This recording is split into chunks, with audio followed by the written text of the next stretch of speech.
ziyaara leen jox leen seen wàccuwaay bu baax a baax fépp fu sénégalais nekk ci bitim réew te gëm projet bii di Pastef dafa am lu ngeen defoon le 24 mars bii passé mooy da ngeen a jëloon bulletin wu Bassirou Diomaye Diakhar Faye ngeen envoyé ko seen famille yépp ne leen voté leen kii tey bu leen fàtte nag alkaati du bàyyi dóore te ndox du bàyyi yoonam jaar leen fi ngeen jaaroon woo famille bi woo képp ku ngeen am ci moom ndogal ne leen bulletin bii mooy bu baax bi bu Seydina Ousmane mu sell mi nañ ko voteel ndax ñu am majorité assemblée nationale. beneen bi may wax mooy sénégalais ngir yàlla ak yonent bi topp ci caravane neex na trop nekk di live ba 2 heures du matin neex na trop waaye le 17 moo dàq nañu bàyyi di nelaw ba yenn heures yi di daw di buuxante ci bureau de vote yi nañu yeewu 5 heures du matin comme ni ñu doon def ci élection yi passé feesal bureau de vote yi ba mu fees del balaay midi ñu taxalikoog ñii sama mbokk Modou Modou yi sama message bi bu leen ko fàtte mukk bu yeboo ñu saaga leen bu yeboo ñu xas leen bu yeboo ñu wax leen lu leen neex man sama responsabilité laa wax képp ku ma am ci yow ndogal billaahi doo votel opposition bi te xam naa ne yéen it noonu ngeen koy defee ndax alkaati du bàyyi dóore nawoon fawoon majorité 150 députés mooy suñu yitte point jàmm ci yéen. waaw discours pros bi man def naa ci vidéo waa ji naan mooy feesal waxaale ci discours pros la xam nga discours pros bi man defoon naa vidéo avant loolu ni leen stigmatisation bi gars yi di def Guinée yeeg yooyu. dëgg yàlla dama see mënta ànd parce que tamit tey gis nga Sénégal kuñ ko xool sa maam rek gis ko ci beneen dëkk. kuñ ci xool sa maam parce que buñ delloowee askan ñun ñi nga xamante ni Baye Niass jàngal nañu luy askan. bu ñu delloo ba dellu si benn jëmm la ñuy dellu te benn jëmm boobu comme que nekkul ñaar nag wax dëgg yàlla ñun ñëpp mënuñoo nekk ñaar. mais gannaaw loolu mënuñu koo xam nag. waaw mais xam nga àdduna moo demee noonu moo tax par yenn saay da ngay gis gars yi di wax naan woy nangam ak nangam et cetera ba ma leen di wax naan leen 8 millions yi nga xam ne gars yi ñu ngi koy wax naan fële fu tey 8 millions lañu au Sénégal nañ bàyyi loolu. parce que nekkul du dëgg saaga ak lu ne dégg naa ko si te nag li gën a doy waar mooy Sonko fi mu ko waxee moo baax. parce que nag bu ñu waxee dëgg njabootam ñoo ëpp ci ñi nga xamante ni ñooy wax naan Guinée ñu sonal. loolu aussi il faut nit ñi dégg ko. mais waa ji tamit yaakaaroo dafa jël coup kaw. ah kooka la. waa ji yaakaaroo dafa jël coup. waaw mais waa ji xam nga waa ji musul xam nga problème bi mooy ku mus ta taxaw yow sa si ay tërëf rek nga ne yow kaw la day yomb am nga li gën a garaaw mooy nga nekk ak Idrissa Seck gaayeen taxawaalu muy def Sénégal lu ma neex nga continuer ànd ak moom. merci bër bu la neex mu leer la ni moom dee na politiquement nga génn commencé defi discours. merci am nga loolu c'est un problème man bu may njëkk a wax fii naan Tahirou Sarr nañu may jàmm yàgg na war na ma 1 an et demi je crois. waaw war na ma 1 an et demi je crois maa ngi gis Khalifa si suuf nee na ma Gambie ngay ñibbi man bu gën a sori Gambie laay ñibbi suñu waa ji buñ ko delloowee dinaa gën a sori Gambie mais di wax ni wax dëgg yàlla pros nu mu ko defee démb bu baax na discours boobu c'est très bien donc gars yi doon nañ ko xaar mais fu mu ko defee nag problème bu rëy am na parce que éliminer na candidat mais loolu la ci jublu grand frère. waaw mais campagne bi fu mu ko dóoree baaxul saa dafa yàq lu bëri ci waa ji. ñoom dañuy ànd ñëwal. waaw man ni moo tax politiciens yi ñoom ñoo war a taxaw bu dëgër xam nga nit doo fooyee askan. lu toll ni askan da ngay liggéey daal di def li nga xamante ni moom la Macky Sall def li nga xam ne moom la Abdoulaye Wade def li nga xamante ni moom la ñeneen ak ñeneen def parce que tey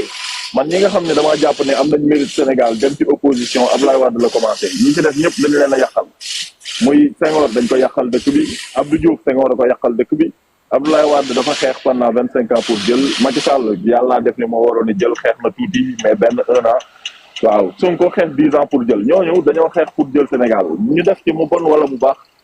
dañ leen a war a sant gërëm leen ci fiñ ñu indi ñoom parce que tey bu ñu xippee ñoom la.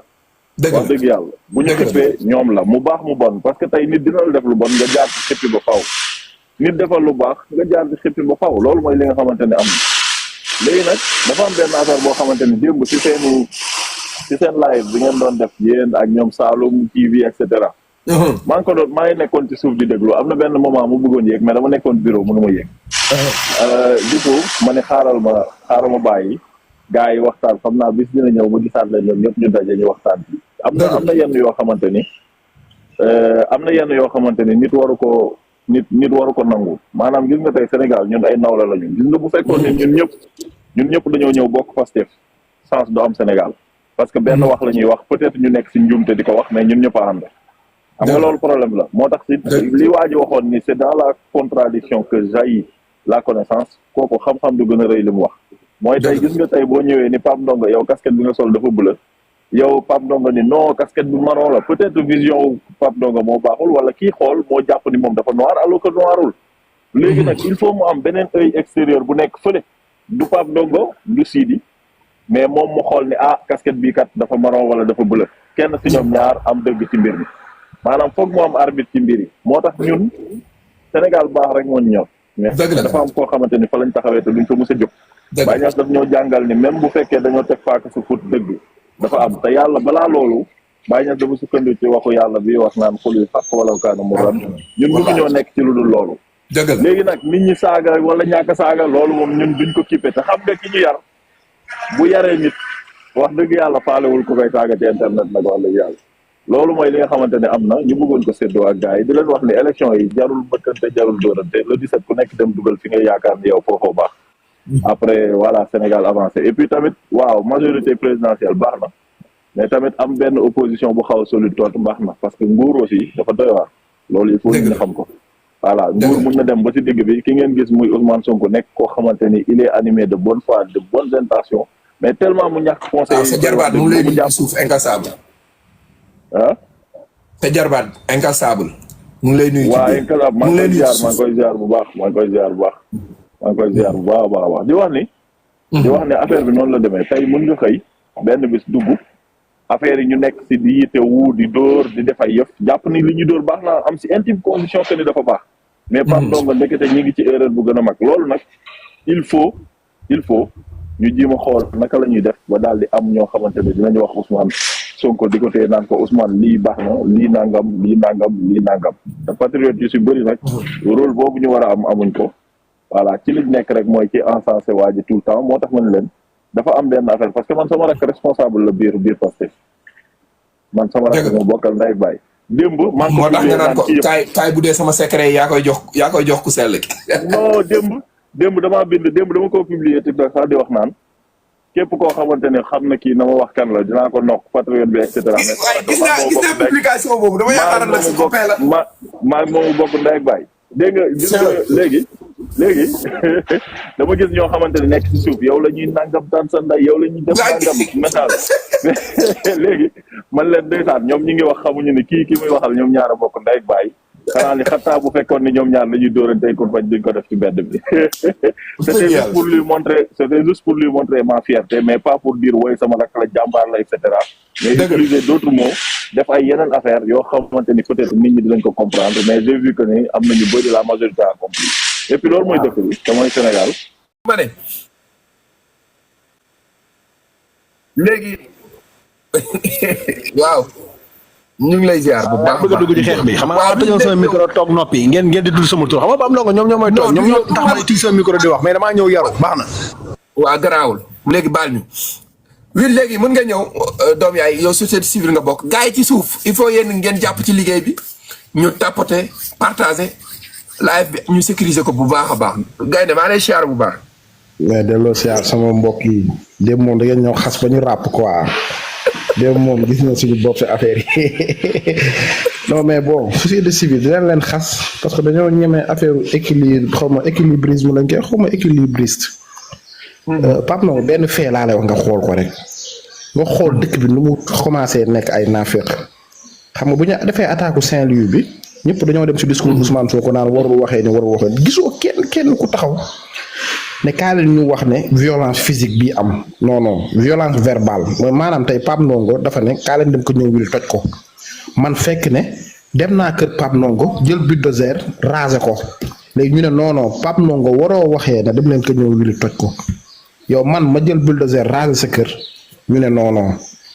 waroo wax daal maanaam yow waroo waxee ni gis nga li ma la wax maanaam si misaal si naafeq yow ñàkk nga kër man yow sa wax taxul ma ñàkk sama kër te terewul yow lañ ŋaññi maanaam yow mi ñàkk sa kër yow lañ ŋaññi naafeq bi foofu la tollu instant bii nii ñëpp kenn condamné wul crime bi parce que yow lelli loxo jàmbur nga ne déedéet loolu doo si wax mais Ousmane Sonko warul wax mais à la fin lan lañ bëgg te ñun ñi ngi fexe di askanale parti Pastef naan dañoo violent man ne ba ma juddoo ba tey gisuguma parti Pastef meeting bu mu tas te ñun ñoo violent de ba ma juddoo ba tey gisaguma parti Pastef ñu ne dem na songu kii te ñun ñoo violent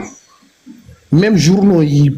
plateau télé yi dugal nañ seen langage élément de langage que yéen da ngeen violent dañoo violent mais koo si ne génneel ma attaque bi ñu def physique wallahi lazim du la ko génneel mais tey boo leen waxoon génneel ma attaque bi ñu def Pastef soo moytul film lay nekk donc kan moo violent à la fin moo waral gis nga élément de langage yu gars yi di utiliser ñun war nañ taxaw xeex loolu parce que boo demee si plateau yi dañuy askanale ne Pastef dafa violent te kenn du la génneel Pastef kenn ku mu jël tournave bi sax xoos sa tànk amul. je défie quiconque ku ko mën a génneel waaw léegi ñun ñoo violent te ñun lay dóor ñun lay damm ñun lay jam ñun lay rey waaye ñun ko bu ñu violent woon nan la war a demee te pourtant suñuy frère lay gaañ mais ñun ñooy woote jàmm vraiment loolu dafa ma xaw a métti trop parce que dima ma nekkoon si benn live gars yi bu ñoo askanale loolu. mais loolu daal war nañ si mën a taxaw bu baax a baax information boobu noonu di daw ko dañoo violent dañ si war a xeex beneen bi nag li ma leen waxoon démb rek Ousmane Sonko c'est un génie politique. moom bu tegee benn tànk day rawee gars yi 5 coups. waaw mais gars yi soo ko comprendre. nga yóbbaale sama question bi nan nga gisee mu bàyyi campagne bi di déroulé mu bàyyi gars yi di wax lu leen neex ci biir Ndakaaru di wër naan étranger yi di wax guddi di wax bëccëg mu bàyyi ba 2 jours. comme 3 jours rek mu dóor leen coup boo xamante ni mooy loolu. waaw xam nga Sonko dafa maîtriser lu ñu naan moom du politicien c'est un homme politique day xam fu mu war a waxee ak nu mu war a waxee nit ñi dañuy bëgg di ko solal mbubu premier ministre ci campagne mais du ko sol xam nga du ko sol parce que candidat la dafa xas a woote benn principe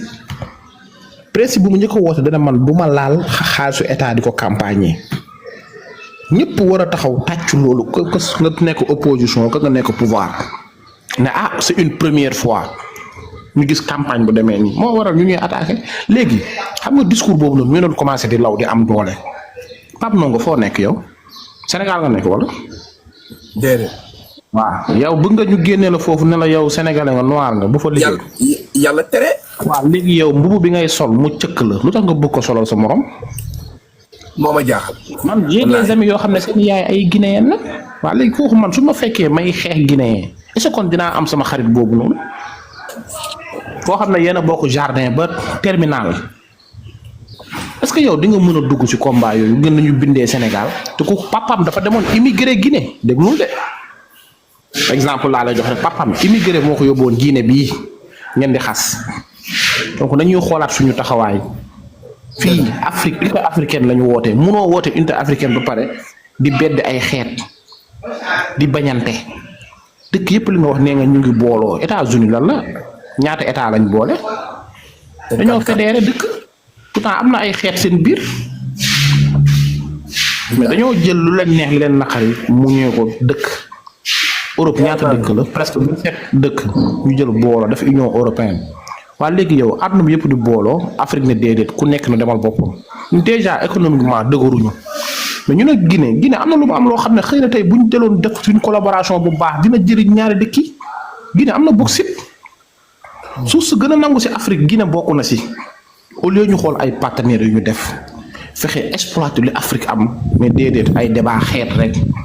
kii guinéen la kii ñag la kii lii la te ñun ñu ngi fépp. Sénégal foo dem laa la wax mi ngi fa tukki Australie boo fa demee mi ngi fa Chine ñi ngi fa. France moom ñoo ko moom waaw gaa yi fa. waaw léegi nag yow bu fekkee da ngay xeex dëkk jàmbur buñ la xeexee Marine Le Pen bu leen xeexee ne leen ñibbisi leen bu leen wax parce que ñoom tamit ñoo moom seen dëkk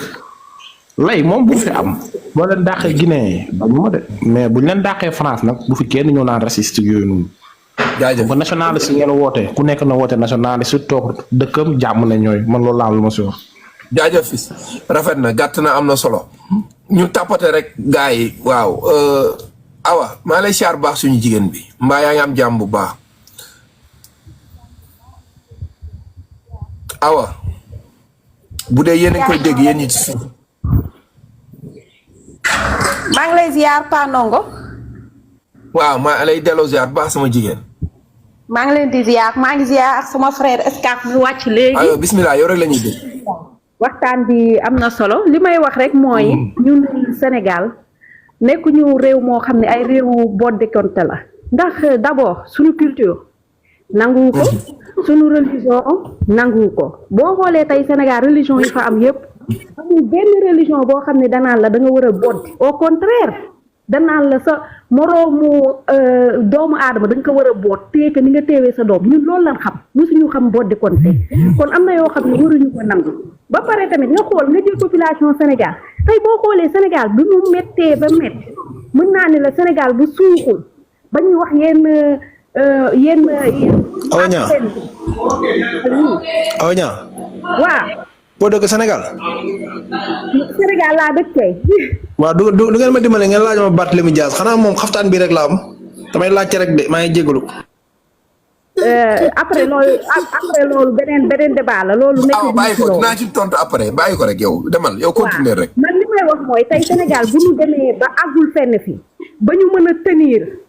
ba mën a tenir sous développement bi tey c'est grâce aux émigrés tey boo demee ay Louga dem ci Saloum dem région yi bi mu mettee ba tar émigré yi ñoo téye Sénégal kon tey émigré yooyu nekk bitim réew di liggéey nekk ci di daw pour seen njaboot pour Sénégal est-ce que ñooñu tey dinañ taxaw nga dégg ci benn émigré mu naan la tey dañoo war a génne ñi nekk biir Sénégal ba pare ñun dafa am projet bu ñu teg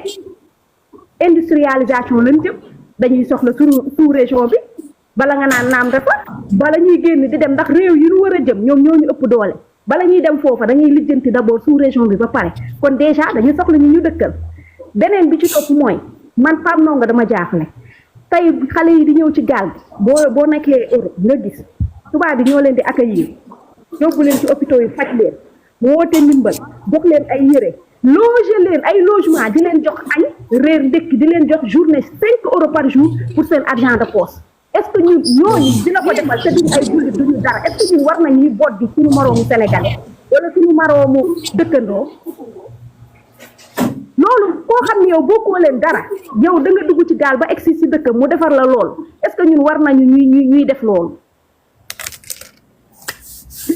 débat yi duñ ko war a arrêté amul Sénégal place am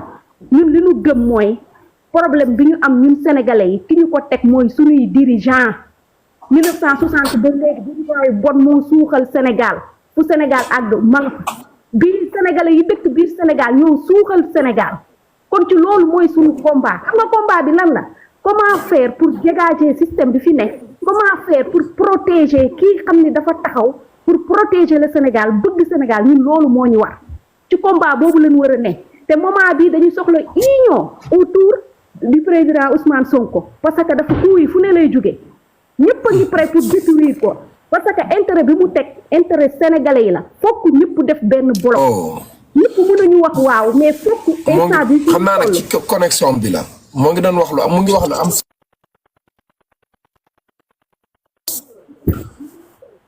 moment bii ñu toll par non man li may lancé mooy sénégalais nañu def autour ci président Ousmane Sonko jàppale ko parce que moment bii ñu toll ñëpp a ngi prêt pour détruire ko te ñun ñoo ko war a protéger waratuñu nangu Ousmane kenn di ko détruire muy jóge biir Sénégal parce que fii mu teg tànkam européens yi américains kenn ne la watul parce que ñëpp xam nañ ne intérêt Sénégal d'abord boobu nag ñun mënuñu bëgg kaani ba pare bëgg lem ba pare na bëgg indi kaani mënu nekk li ñu mën mooy taxaw jàppale ko pour Sénégal projet bi mu teg mu mën a réussir te bu réussir njariñu Sénégal la may wax nag ñiy wootee kii nañ leen génn yóbbu leen boo demee partout en Europe ñi ngi teg ay Caritas di dimbali sénégalais di leen jox lekk di leen jox naan képp kuy réew rek daa fekk génnoo mais képp ku génn ba gis li xew ci yeneen réew yi dootoo ko wax te tamit bu ëllëgee bu ñuy xeex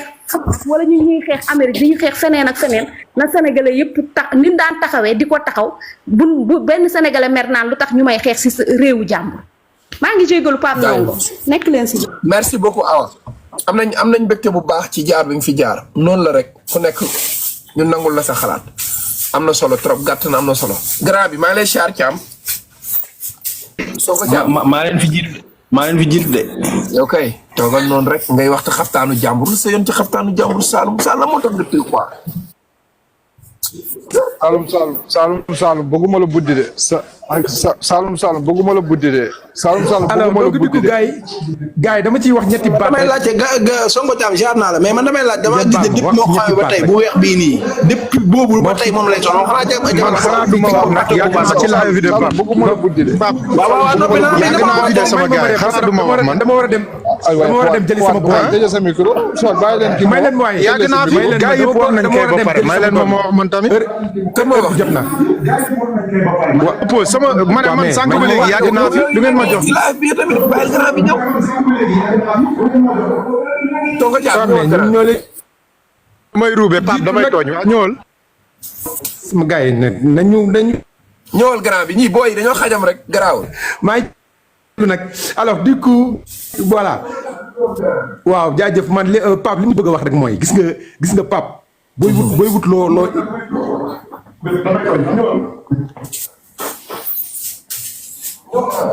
waaw xam nga bëgguloo am dafa yomb trop mais yow bu fekkee da nga ñëw fekk bi yëfu jàmbur mu jël ko tëral ay mbiram ba pare yow nga jàpp ci benn fànn yaakaar ni fànn boobu moom waxu ko te moom fànn boobu mu ngi ci programme bi mais Ousmane Sonko mais dafa leen jiitu en avance quoi.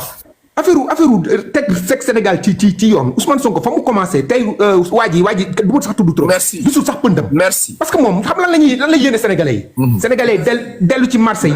xam lan la yéene Sénégalais yi dellu ci marché yi di waas jën yi yëppal Fuuta yi di waas. ak dawal Jakarta yëppal Fuuta yi di pousse di jaay banaana yi yëppal Fuuta yi di jaay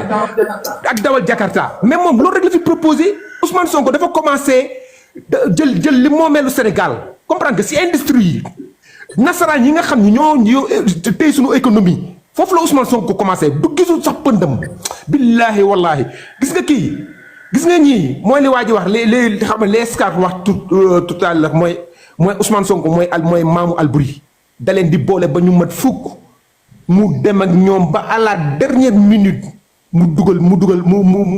dugal bii wax ji jeex gis nga lii du débat.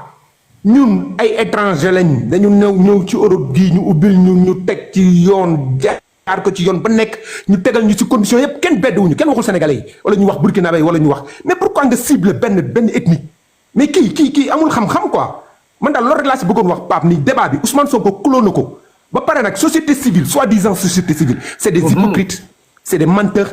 si ñoom ñooy reenu système bi wallahi ñii xool ñoo gën a grave sax ab Macky Sall barki Seydina Mohamed parce que Macky Sall wane woon na couleur am Macky Sall da ngay ñëw di ko opposé mu corrompre la ñu xam ne Macky Sall nii la mel Macky Sall mooy mbërka mais ñii duñu bëy duñu ginaar duñu soos duñu jën ay saytaane lañ c'est des naafeq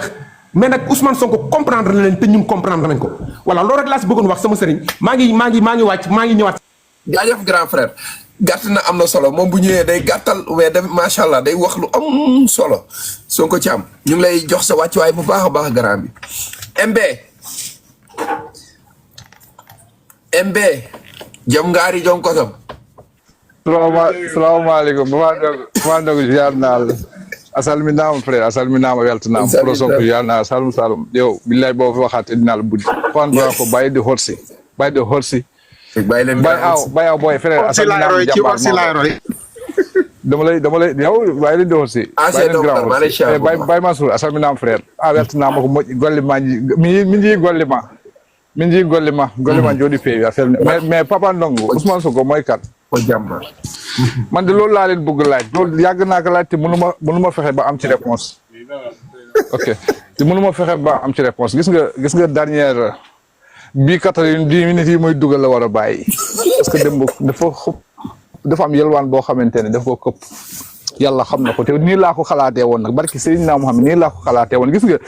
Papa Ndongo li may wax toujours gis nga ko am Ousmane Sonko billahi jarul ñu wul ci leneen gis nga yeneen politiciens yi xam nan la ñu war a def ñi nga xamante ne Sénégal moo leen soxal de waxuma nag ñi nga xamante ne seen bopp moo leen soxal gis nga politicien képp koo xamante ne tey homme politique nga yaa ngi def politique Sénégal di nga war a daw rasé wu gannaaw Ousmane Sonko bu dee Sénégal soxal na la laa wax de. mais si loolu mooy dëgg. waa ji dafa bàyyi ba 90 minutes mu këpp man ba léegi mosuma gis ku mel ni Ousmane Sonko nañu wax dëgg 90 minutes de 93 minutes même c'est temps additionnel yi c'est temps additionnel la leen di proxal benn barke Seydina Mohamed mu jeex tàkk gis nga mais papa billahi wallahi 93 minutes 94 la leen proxal benn mu jeex tàkk gis nga Papa Ndongo man damaa yéemu ci Ousmane Sonko gis bi ma déglu discours Ousmane Sonko bi dégg ma ni non vraiment pro du nit wallahi pro du nit parce que xoolal discours bi mu def démb Papa Ndongo bi campagne bi commencé ba léegi man mënatuma déglu benn discours déggoo benn Ousmane Sonko ngay def discours boo xamante ne xoolal démbul papa ñaata nit ñoo nekk ci stade démb ñaan yàlla bu Ousmane wax ci man suy wax ci man samay affaire de yàq Aline Sall loolu la Pape Ngagne Ndiaye ne ko ñun ñu nekk Guédiawaye di wax ne Ousmane dafay war a mission fu mu war a dem ñun ñëpp suñu fit du dal moom te loo si xamul nag Papa Ndongo weñ sax yënguwul bi muy wax weñ yënguwul ñëpp a ni tekk di ko déglu te ñëpp képp ku ko déglu di nga ko dégg parce que li muy wax mooy dëgg te loolu mooy réalité parce que Papa nañu wax ne dëgg nag dafa am yoo xamante ne ñun ñii ñëpp dañoo bëgg a génnee Sénégal xam loolu fan man xam nga ne kooku du ma ànd ak moom koo xam ne daf maa bëgg a génnee Sénégal man du ma koo topp du ma ko topp mukk ay Saloum ay ñoom Saloum nekk ñu bëgg leen wutal 4 séjours xam nga loolu du yoon tegul ko fenn ay ñoom Papa Ndongo nga leen di gis Pape Ndiaye nga naan ko da nga wuti 4 séjours yooyu kay nan la yàlla na si yàlla musal Papa Ndongo parce que nga lépp lu ñuy yóbbu si caaxaan yi Pape Ndongo yàlla na si yàlla musal parce que lii ay caaxaan la def ñuy jaxase dañu fay ñëw pour jaxase suñu réew parce que tey wax naa leen ba sonn képp koo xamante ne bëgg nga exister ci politique Ousmane Sonko bi mu si teg nii képp koo xamante ne bëgg nga exister di nga sonn de wala di nga dem jàngiwaat ñaari at juróomi at wala fukki at nga ñëwaat biir Sénégal bëgg mun a indi lu bees tàq si kanam Ousmane Sonko parce que mënutul ne parce que lu leer la lay tegal loo xamante ne kenn mënu koo dindi loo xamante ne amul benn politicien boo xam ne mun nga teg di Ousmane Sonko teg amul mais kooku daal duñ ko am ba pare di topp si ñeneen nit xoolal bateau yi le 17 l'Union européenne la ñuy génn Sénégal abañu suñu géej démb de xaw ma borki démb ministère de la pêche ñaata moteur gaal la joxe ñaata gilet la joxe séddale ko moo li fas yéene dem géej wuti jën géej gi day amaat jën par la force parce que bateau yi day dem te contrat yi ñu dagg noonu Pape Ndongo Maroc gis nga Union européenne ñaata lañ doon fay Maroc ak ñaata lañ doon fay Sénégal oui c'est bon loolu boo ko déggee sax sa xol day bon plus de 110 milliards lañ doon fay Maroc xaw ma 120 milliards di fay Sénégal par 5 ans di fay Sénégal 10 milliards par 5 ans mais imaginez loolu est-ce que xel nangu na ko ñun kon ñan ñoo ñu jiite woon yan nit ñoo ñu jiite woon mais ñii nag dañoo ñëw dagg loolu pour sénégalais yi bénéficier wu mais ñi fi nekk doomi xat yi nga xamante ne bëgguñu Sénégal seen bopp moo leen soxal comme Mbaam Dias mi ma gis démb kii Saloum wax rek benn yëri la am moom yàlla na ko yàlla yemal si yëri boobu mais ñu xam ne réew mi day baax par la force incha allah te aussi ñun képp lépp bu ñu jàppoon téeméeri loxo nañ ko jàpp junniy loxo incha allah parce que dañoo am lu jafe loo xamante ne kenn amu ko ci Afrique ñun kese ñoo ko am ci benn leader moo am ci Afrique muy Ousmane Sonko te wallahi la azim Papa Ndongo dinañ yegg fu ñu jëm bu soobee yàlla te képp ku ñu bëgg a xajamal nag dinañ jàkkaarloo ak yow. jaajëf merci beaucoup kontaan naa si ma gàttal rek. jaajëf MD. Pape doo ma may ma cofan ngir yàlla 2 minutes rek ma wàcc sama heure pause jot na sama heure pause moo jot gars yi nañ ma may rek 2 minutes rek ma wàcc. sama heure pause jeex na de. jàpp ci rek gaa jàpp leen si waay. maa la ko ñaan ngir yàlla. ñaan da bu ma ko gars yi mayee rek ma jël. 2 minutes rek ñoo ngi noonu waxal ak ñoom. mais man. gars yi may leen ma 2 minutes rek après ma wàcc parce que léegi ma dugg nii dama ñëw dugg nii. day def 10 minutes booy da nga waroon a toog. 2 minutes rek vite fait voilà bon li ma bëgg a wax c'est vite fait rek mooy sur le cas de Barth quoi parce que. man dama gis ne carrément politiquement. sa waay liggéey na ko ba bàyyi ko. tey waaw ci loolu laa bëgg a ñëw ci. li mu wax ci ñoom li mu wax démb Guédiawaye. Barth beneen place la léegi. beneen. non damay wax ci cadre opposition bi après voilà ma wax li mu wax démb ci meeting bi xam nga tax ma wax loolu mooy c'est-à-dire comme li nga expliqué sànq mooy politiquement dafa enterré Barth alors donc li ma bëgg a expliquer foofu mooy maanaam dañ bëggoon président Ousmane Sonko tombé ci seen piège par ñoom far moom mu tombé ci propre piège am mooy la provocation c'est-à-dire maanaam dañu bëggoon provoquer bu ko defee ñun ñu agir quoi d'une manière boo xamante ne aujourd'hui ñoom dañuy nekk ay victimes loolu nekk seen point mooy lan mooy tey dañ naan gis ngeen Pastef tey ñoom li ñu doon xeex tey mu ngi nii tey moom lañ nekk di def mooy lan mooy tey ñoom ñu ngi nii di attaquer nit ñi di leen dóor alors là le président Ousmane Sonko a été intelligent mooy lan la def mooy c'est-à-dire dafa woo Barth woon ko ne carrément que ñun c'est-à-dire on a la force tranquille et en plus on est plus populaire que toi ñoo la ëpp fit et cetera maanaam lépp looy jaay rek ñoom ñoo la ko ëpp ba pare woote apaisement ba pare may leen gars yi mën a campagne alors li may wax ci loolu mooy tey benn man pour man dañoo jël xeex boo xamante ne du seen xeex maanaam xeex boo xamante ne ñoom moomuñu xeex bi xeexu jàmbur lañ jël di ko xeex deuxième chose mooy ñoom dañoo am problème pour am kan moo nekk chef de l'opposition mais man je pense que dans tout ça c'est Amadou Ba qui va profiter de ça donc tey dañoo am problème mooy Bougane dafa bëgg a nekk ci kanam Barth bëgg a nekk ci kanam déjà ñoom dañoo am problème boobu noonu yaa ngi dégg ku nekk bëgg nga fës troisième chose bi mooy tey je pense que affaire yi close na quoi affaire yi close na parce que du mës a neex c'est-à-dire du mës a neex ba ñoom c'est-à-dire li ñu bëgg ñu am ko alors li may expliquer foofu mooy le président Ousmane Sonko avec le discours qu'il a tenu hier sama gars yi mooy lan mooy lii gars yi waruñ ci woon am surprise quoi man de awma ci surprise parce que président Ousmane Sonko mënul woote lii nii mënul woote leneen lu dul lii man awma ci mbégteel wax dëgg yàlla man lii yëpp xaaroon naa ko quoi parce que boo xoolee départ maanaam nit bu jëlee départ di nga xam lan mooy arrivé bi mu jëlee départ bi ngeen waroon xam ne carrément président Ousmane Sonko ba àdduna di tukki du mës a woote lu dul panafricain te loolu la mës a woote te loolu Pastef daanaka loolu lay signifier donc loolu noonu mënoo ko woote ba pare di jël beneen chemin mais comme li may wax rek ku nekk boo jëlee ce chemin da nga ko war a assumer man loolu rek laay wax lépp loo xamante ne waaye jël nga volonté pour xeex ko da nga ko war a assumer. Donc, c'est ça, c'est simple. C'est-à-dire tu l'assumes, tu prends toutes tes responsabilités comme président Ousmane Sonko, bi muy xeex système bi dafa taxaw ne carrément bootuwul ci kenn wala mu tafu ci kenn dafa jël toutes ses responsabilités mu xeex ba tey yàlla may ko ndam. Donc je pense que man loolu laa tey man suma volonté dem 20 minutes. waaw 30 secondes rek c'est-à-dire volonté bi nga xamante ne aujourd'hui am na ko dama naan képp koo xamante ne yaa ngi mené sa combat dama ne nga jël toutes tes responsabilités nga volontaire loo ci am jël comme ni ko président Ousmane Sonko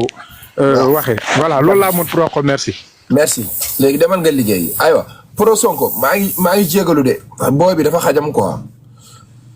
amul problème salaamaaleykum maa ngi leen di nuyu yéen ñëpp. ñu ngi lay am na ku bind ci suuf ne Tahirou Sarr nee na xaw ma day def conférence de presse 14h. loolu laa gis léegi de loolu laa doon reetaan. pare na booy xoolal booy dof yi ndax yi nga jàppoon yëpp récupéré leen ku sell ki woo na leen ne leen kaay leen yéen sama njaboot ngeen ñibbisi leen boo yëpp ñibbiwaat nañu tey nga dee na. non Sonko man tey dama gisul seen commentaire sax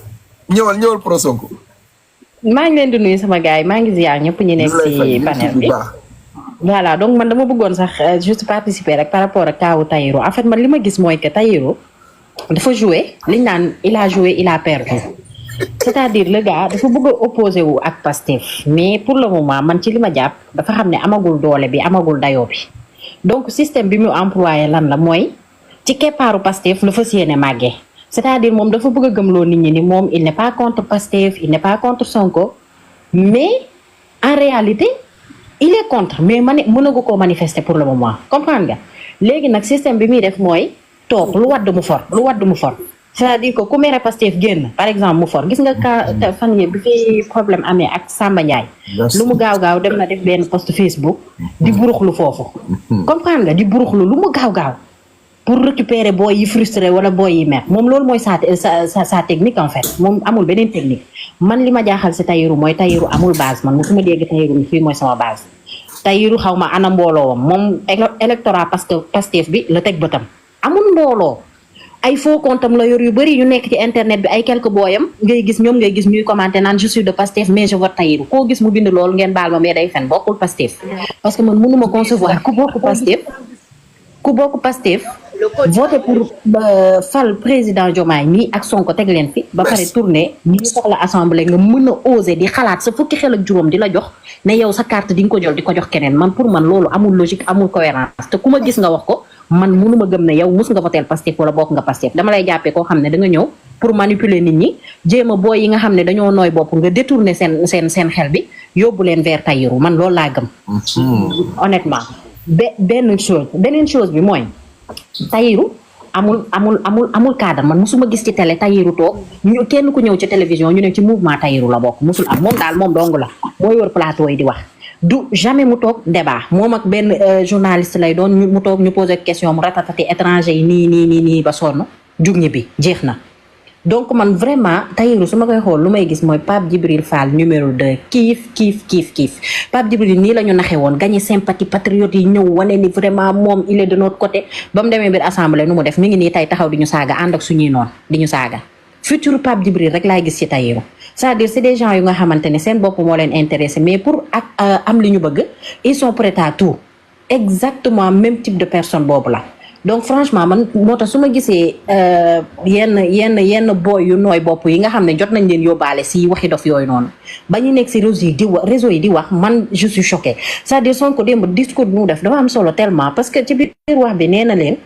man nous ne sommes pas des nationalistes nous sommes des patriotes mais ñu bëri bàyyiwuñu xel si sens phrase boobu man li ma si jàngat mooy patriotisme mooy sama bopp moo ma la gënal du bañ naa la maanaam boo diwoo kenn bañoo kenn mais sa bopp nga privilégié mais nationalisme bi Tahirou Sarr di incarné moo loolu mooy man sama bopp kese yéen ñëpp baaxoo leen keneen bokkul moom loolu la bëgg a gëmloo nit yi étranger dëkk yëpp am na ay étranger sénégalais ñi ngi fees feneen ak feneen dell Guinée bii muy wax sonal leen mais ñaata sénégalais ñoo nekk Guinée ñaata sénégalais ñoo nekk en Côte d'Ivoire nekk feneen ak feneen yaa ngi dégg Guinéens yi quoi qu'on puisse dire tooñuñu kenn ñu bëri feek ñu ñàkk fi bëri tooñuñu kenn mosoo gis Guinéen buy xeex peut-être bu dee am na man je sais pas mais man boog fekkeewu ma croisé wu ma ko bëriwul loo leen di dégg si yenn délits yenn dégâts yi c'est très rare donc nga jàpp benn communauté rek stigmatiser leen cibler leen chaque jour ngay tudd ñooñu loolu dafa xaw a doy waar parce que ñun dañu am suñuy frères ak ay sœurs yoo xam ne ils sont à l'étranger tey jii du ñu bëggoon tamit fi ñu nekk ñu leen di def nii xam nga loolu du neex kenn mooy li Sonko doon expliquer démb du neex kenn si ñun ñii ku ci nekk ak ñàkkul am nga benn oncle wala koo jege direct ku nekk feneen ak feneen donc vraiment le gars là il est très dangereux dans sa façon de s'opposer parce que il le fait de manière subtile c'est-à-dire que yow boo muusul amoo vi mënoo jëli tu ne peux pas comprendre que kii mi ngi ci sa kaw la jëm loolu mënoo comprendre moom dafa mel ni ku jonkan si suufu garab rek garabu mango di xaar mangoy wadd mu for moom loolu la fas yéene léegi nag loolu mënul nekk parce que ko mënul xeex li muy xeex ñun ñu ànd ko ak moom xeex ko ba fii mooy mais Tahirou jóge fële ñun ñu ko koy yàkkal aussi au nom de quoi nañ waxante dëgg loolu mënul nekk te li muy wax nii tey jii Sonko démb mu ngi noonu wax na ko mais te pourtant offensé wul kenn li Tahirou wax Sonko wax na ko de mais offensé wul kenn il l'a fait d'une manière intelligente wax na carte de séjour wax na état civil yi que dinañ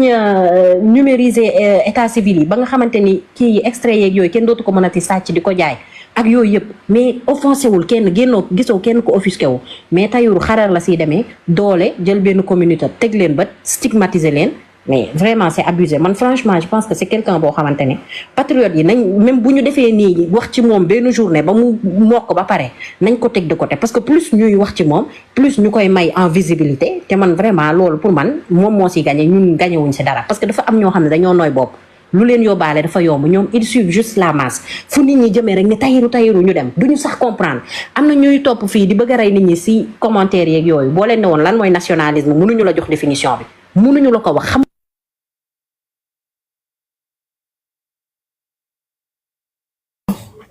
dafa mel ni dafa am appel ah léegi ñëw na c'est bon waaw yaa ngi may dégg Sonko laa doon wax bu ne panafricanisme mais balaa ngay nekk panafricain mais naturellement nekk nga nationaliste parce que yow munoo ne man Afrique laay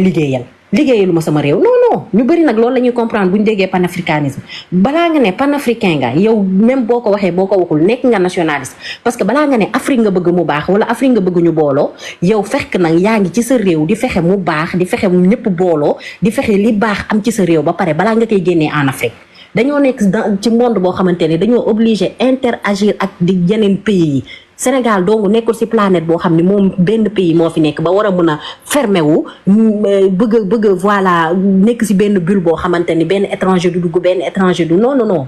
il faut ñuy interagir ak ñeneen CEDEAO espace la boo xam ne dañ ko bokk di ko bokk ak yeneen pays frontaliers yépp yi ñu war Guinée bii muy wax bokk ci donc ñu am ay accords yu am ak ñoom mënoo xëy du jour au lendemain rek ni yéen ñëpp jóge leen fi wala yéen ñëpp kii leen loolu mënul nekk en plus chiffre bi soo ko joxee ni nombre de kii yooyu ñoo fi nekk nombre d'étrangers yooyu noonu maa ngi gis ñu koy contesté nan non mat nañ 8 millions mat nañ 5 millions loolu ay wax la ay ngeen baal ma ay fen la ay fen yi kese la gis nga chiffre boobu soo ko wax lu mën a nekk la parce que lu tax c'est-à-dire nit bu fekkente ne da nga fi juddoo Sénégal fii yaroo fi màggee fi juddoo fi juggee suñu sol am fi nationalité sénégalaise mais yow bu ñuy recenser étranger yi duñ la ko calculer parmi les étrangers parce que am nga nationalité sénégalaise. waaw Sonko maa la ko ñaan doo ma may 2 secondes ah. ndaw si yàgg naa koo rëbb mënuma wax ak moom. Fatima Wass may ma 2 secondes rek maa la ko ñaan. Saloum maa la ko ñaan 2 secondes rek. Fatima Wass yow gis ngeen Fatima bi ngeen di gis ci suuf nii kii lu yàlla bind ci àddina kii moo ci gën a yées ndaw si foo ko fekk problème mu xeet rek lay wax. yow da ngaa yaakaar ne Sénégal mën nga koo taal demal nga taal Mauritanie wala nga taal beneen dëkk Sénégal doo ko taal ba àddina du tukki te pourtant France nga nekk de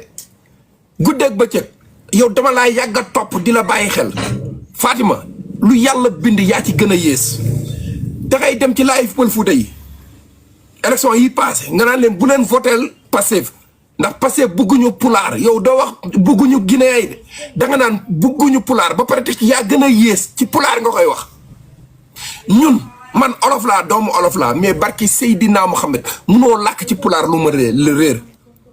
Fuuta mi ngay mbubboo di ko sàkketoo def naa fa juróomi at xarit yi may àndal yëpp dépp tout tànk ñoom ñëpp ay xaal pulaar lañ mais Fatima wax wala lii ma lay wax nii MB bi nekk ci live bi mën na ma seede mës naa ko woo téléphone di ko wax ne ko gis nga Fatima bii Sénégal tàkk rek la bëgg yaa gën a yées ci àddina da nga dem nga ci Pël Fuuta yi ñuy def ay panel di def ay panel ba mu yàgg nga xam ne foofu doxul nga daw dem ci malien yi di jël ay yow yaay jël ay photo yu Ousmane Sonko ñu koy maquiller jigéen nga koy jox malien yi ak burkinabé yi pour ñuy saaga ndey Ousmane guddi ak bëccëg yow ak sénateur Fatima Wass yaa gën a yées ci li yàlla bind ci àddina aan wani billahi su ma bañu toon a wax yenn wax yu ñaaw yi aan buri jaas do yow yaa gën a yées li yàlla bind ci kaw suuf Fatima yal na la yàlla toroxal li nga bëgg ci Sénégal yàlla boo ko am ba ilaa yow mi diini Fatima li may wax barki Seydina Muhammad lii rek laa yàkkanti woon sama àdduna bis bii pour mën a wax ak yow yaa gën a yées ci lu yàlla bind ci àdduna chaque jour yaa ngi ci problème mu xeet chaque jour Ousmane Sonko buggul xaal pulaar yi Ousmane Sonko buggul lii pulaar yi nangam gis nga discours yooyu di wéy booy di ko partagé nii Fatima bii nii ngeen di gis Fatima Wass bii te mu nekk France billahi moo koy conditionné Fatima yaa yées yaa bon nga ne da nga dugg si suñu biir rek di nga ñu jaxase pulaar yi ak joolaa yeeg séeréer yeeg njaago yi ba ñu xeex seen biir ci Sénégal yow yaa gën a dangereux lu yàlla bind ci kaw suuf ma dama yaakaar ne rakk iblis nga wala saytaane nga ci àddina te doo nangoo wax olof mukk ci kaw suuf français ngay wax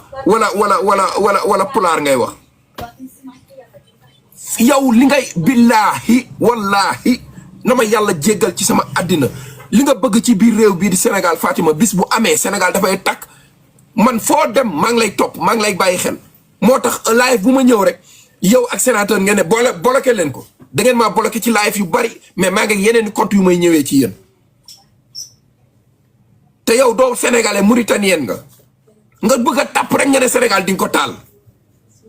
su ma rusutoon MB ak Baye Aw bii ak doomu aadama yi may déglu Fatima li ma mësoon a mer yëpp ci sama àdduna dinaa la ko yàq tey mais yal nañu yàlla àtteeg yow ñun ñoo ngi jóg di xeex pour Sénégal bu bokk ndey bokk baay mais chaque jour yow yaa ngi jóg di xeex pour Sénégal ma ne bu ma rus de man moom bu ma rus de waxal li nga bëgg a wax man bu ma ci rus de bu ma ci xool rusal waxal li nga bëgg a wax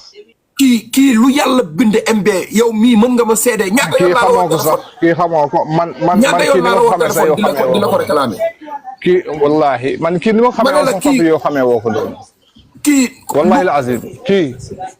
nit ku gën a bon kii am ku nga yées lenn rek ñëpp dañoo taxawoon gis nga mook sénateur dañoo taxawoon ak am na yeneen morom yoo xam ne dañoo taxawoon pour jaxase sénégalais yi pour ñu xeex pour jaxase suñu gouvernement bi loolu moo nekkoon seen métier ñi ñi loolu lañ doon préparé mais xamuñu nag yàlla noppi na bu yàgg te waxoon naa leen ko aussi seen kaw live laa yëgoon wax ñu saaga ma wàcce ma ñoom ñu nangu ma yëg seen kaw live yenn live lay yëg mais gis nga nit Papa Ndongo moo tax man leen ñoom dafa am ñu rax dafa am ñoo xam ne dañoo rax mais bokkuñu ak ñun bokkuñ si ñun toujours dama leen ko wax dama leen koy mën nga confirmer dafa am ñoo xam ne dañoo rax képp koo xam ne Sénégalais da yor yenn xol yi Si, ne la kii bu Sénégalais yi déggoon olof. si bu ñu déggoon Wallaahi, bu ñu déggoon lu leer Fapal la bu ñu déggoon pulaar 90% bi booy yi di topp panel yi bu ñu déggoon pulaar dëgg kii li muy wax ci deru Sénégalais. Sénégal tàkkoon te bu Sénégal tàkkoon Papa Ndong moom du fa teg tànkam ndax moom du Sénégalais na yorul sax nationalité sénégalais France nationalité France la yore yorul sax nationalité sénégalais moo tax ba pare dugg toog France jaxasewul ndey France jaxasewul ndey Mauritanie Sénégal lay ñëw jaxase mais imaginez loolu ban xeetu nit la loolu ban xeetu nit la. nit ñoo xamante seen xol yi bon seen xol yi ñoo bon ci boppam mais bu soobee yàlla billahi dinañ. mais yàlla moom lëpp na bu yàgg. léegi gars yi maa ngi jégalu bu baax a baax kii dina at yow billahi su ma amatoon nu may seet Pro Sonko léegi daaneel ma ñëw ci Saalum maa ngi jégalu bu baax a baax nag Pro Sonko yaa ngi fi ah. waaw maa ngi fi Pape